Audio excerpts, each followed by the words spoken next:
Buenas noches. Hoy vamos a continuar platicando sobre las alegres elecciones para elegir rector. Ya está terminando de completarse la fase 1 y pues obviamente ya tenemos resultados. Acá en esta gráfica vemos pues los resultados que han obtenido las diferentes planillas. Tenemos otra en la cual vemos que están en barras y en los datos actuales a la fecha de esta grabación hay un empate que tendrá que terminar de definirse en estos próximos días. Claro que estas alegres elecciones, como ya señalamos en el programa anterior, han tenido algunas de las características de las elecciones generales, las cuales pues en verdad no son necesariamente positivas. Así, por ejemplo, pues hemos escuchado que así como vimos en el programa anterior que había jaripeos y que había diferentes actividades, pues obviamente lo que no va a faltar en este proceso para los electores es la buena cocina, unos buenos tacos, es decir, recursos que pues son alegres, pero no necesariamente hablan muy bien de la pureza y la transparencia del proceso electoral, que debería ser un modelo, un ejemplo para todas las instituciones, por ser nuestra universidad, nuestra alma mater, una institución de tanto prestigio. Ahora van a llegarse a tener algunos resultados.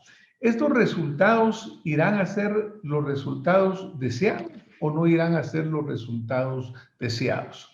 Y cuando nos preguntamos, ¿qué es ser un resultado deseado? Pues, ¿para qué está creada la universidad? ¿Cuáles son sus objetivos? ¿Qué es lo que se quiere lograr? Obviamente, uno de ellos fundamental es cuando hablamos de excelencia académica. La excelencia académica, la investigación científica, esos son los aspectos fundamentales que se evalúan cuando se califican a las diferentes universidades del mundo para saber si están alcanzando lo que se desea de ellos. Existe, por ejemplo, una clasificación académica de las diferentes universidades, conocida como la clasificación de Shanghái, el Shanghai Ranking, y es una de las clasificaciones universitarias más conocidas mundialmente.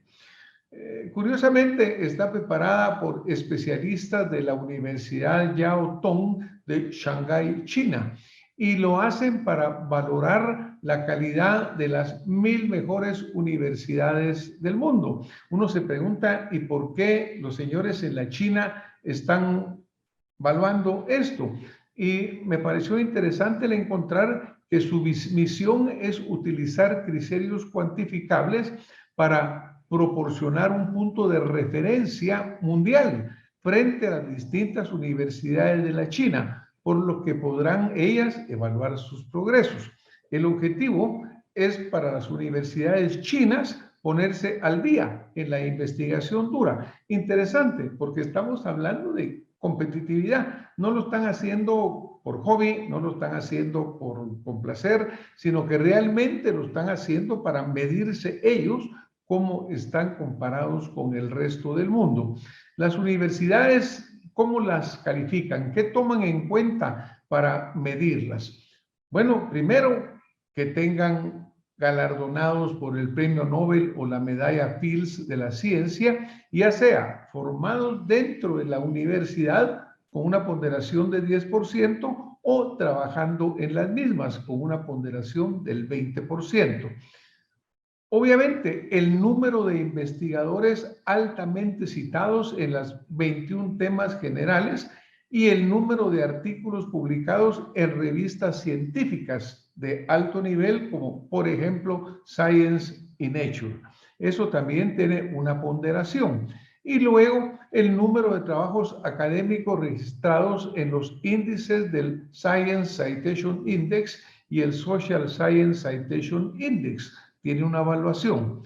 La producción per cápita, es decir, la puntuación de todos los indicadores anteriores dividida entre el número de académicos a tiempo completo, lo cual es fundamental. Esto les lleva a ellos a establecer un ranking Y, por ejemplo, para ilustrar, vemos aquí las 10 mejores clasificadas del mundo, en las cuales no vemos ninguna latinoamericana, casi todas ellas concentradas en Estados Unidos de Norteamérica o en países anglosajones. Primer lugar, la Universidad de Harvard, que por los últimos 5 o 6 años ha ocupado el número 1. Segundo lugar, la Universidad de Stanford, la Universidad de Cambridge y así secuencialmente. Estas universidades obviamente son evaluadas a partir de ese sistema de clasificación.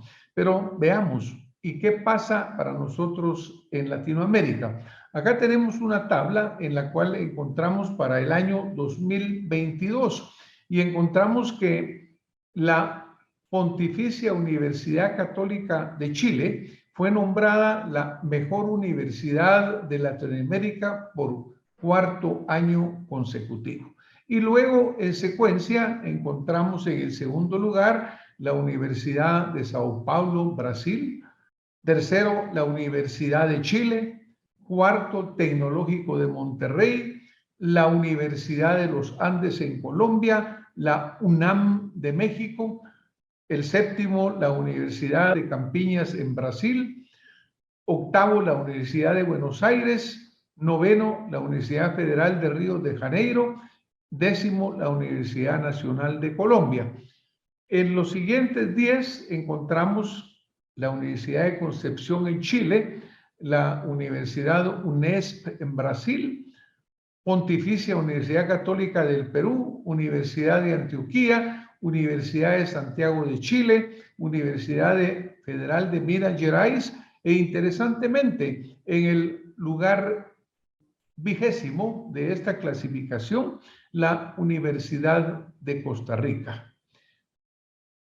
Para contestar por qué nuestra universidad no ha alcanzado el éxito académico y no está incluida en un lugar importante en la clasificación latinoamericana de universidades, nos permitimos invitar al doctor Olmedo España, docente e investigador de una destacada carrera, a quien le damos la bienvenida y le repetimos la pregunta.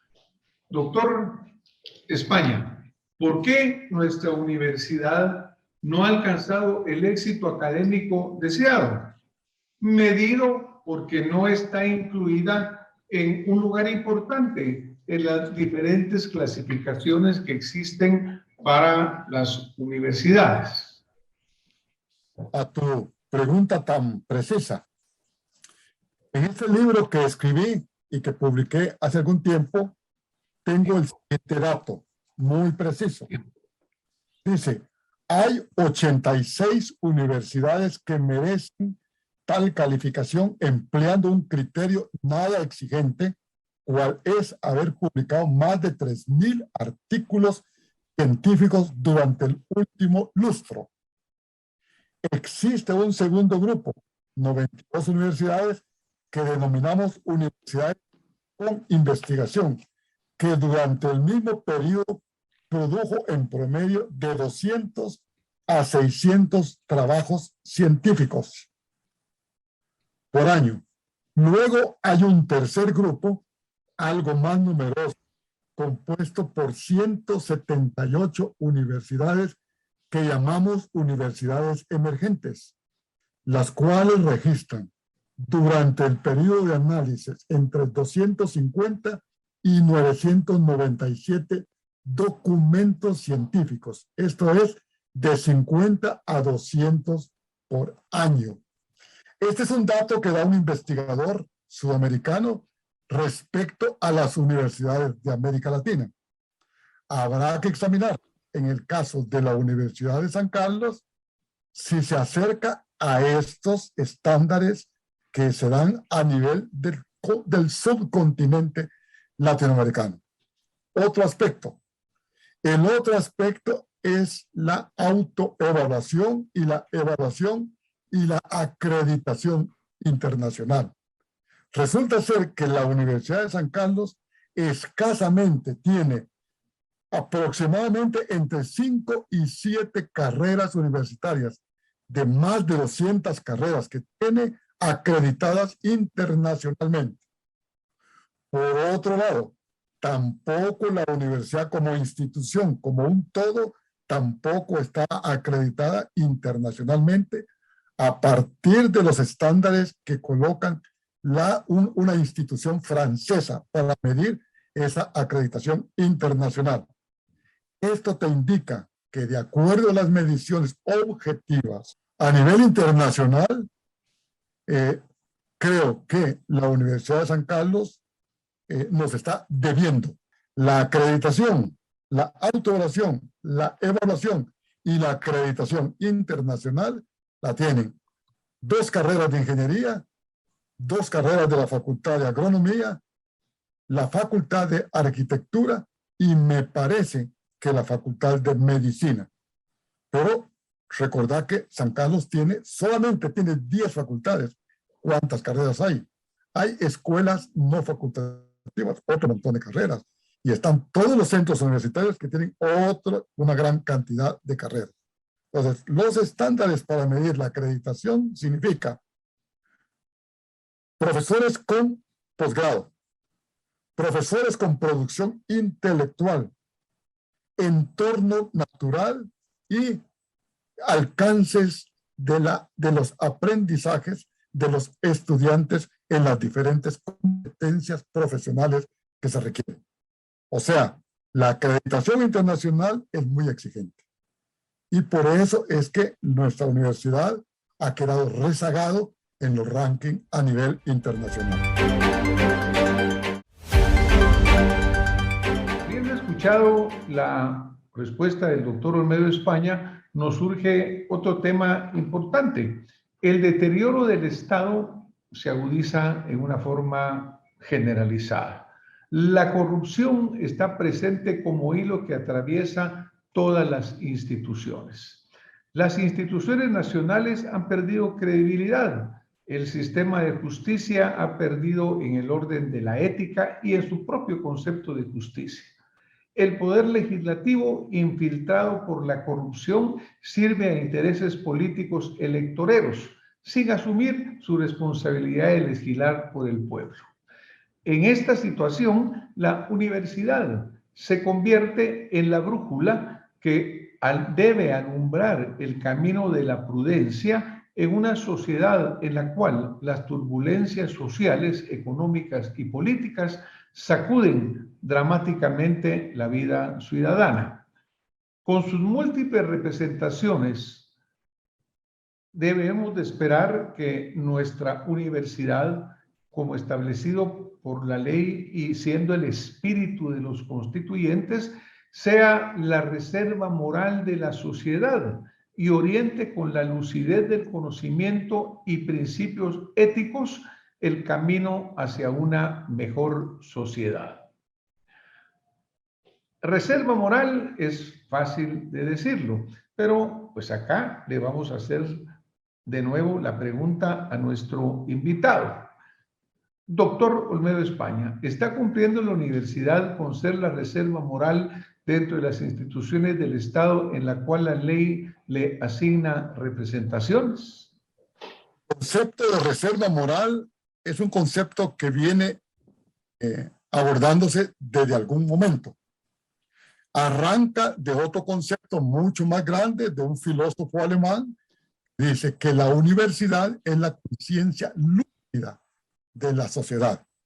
Evidentemente, por esta razón es que los constituyentes, cuando le dieron todas estas atribuciones a la Universidad de San Carlos, partieron de un ideal, pero lamentablemente, los intereses individuales, los intereses de grupos externos incluso a la misma universidad, el manejo poco transparente y politiquero en la elección de sus representantes ante estos órganos del Estado le han generado un problema a la universidad en cuanto a credibilidad, si en efecto es la reserva moral de la sociedad. Esto además aparejado que el fenómeno de la corrupción no es un fenómeno que corresponde solo a los órganos centrales del Estado guatemalteco, que es Congreso y Ejecutivo. También permea otras instancias estatales. Lamentablemente, el concepto de autonomía que giró la revolución del 44, hoy está siendo horadada, está siendo debilitada, porque muchos aspectos, muchos intereses se están cruzando en este sentido. Si no veamos lo que está sucediendo y seamos muy francos, los conocemos y sabemos qué es lo que está sucediendo. Entonces ves ahora que en la campaña electoral para elegir al nuevo rector, uno de los elementos de un candidato a rector, el discurso central es por la transparencia y en contra de la corrupción. ¿Por qué esta razón? Porque ya no hay credibilidad. La universidad sea la reserva moral de la sociedad guatemalteca. Ese ideal es el ideal a conquistar, Francisco. Y por ese ideal, efectivamente, se debe luchar. Fortalecer la institucionalidad y fortalecer esa reserva moral que bien le hace falta al Estado y a la sociedad guatemalteca. Doctor Olmedo España, realmente, pues sí, cuando uno mira cómo actúan actualmente muchos de estos representantes, surge esa duda bien fundamentada de ¿y por qué están ahí? Pero creo que después de escuchar la interesante explicación que nos das y después de revisar que los constituyentes en su principio fundamental tenían razón, que la academia fuera esa reserva moral que iba a mantener, preservar los principios de esta institucionalidad hoy prácticamente erosionada y violentada. Agradecemos al doctor Olmedo España su intervención, siempre muy valiosa, sobre todo porque tiene un conocimiento dado por su preparación académica y por su experiencia de vida dentro de la docencia. Y obviamente estamos fallando en ser la reserva moral y estamos fallando en nuestra capacidad académica. Tenemos una gran oportunidad para mejorar.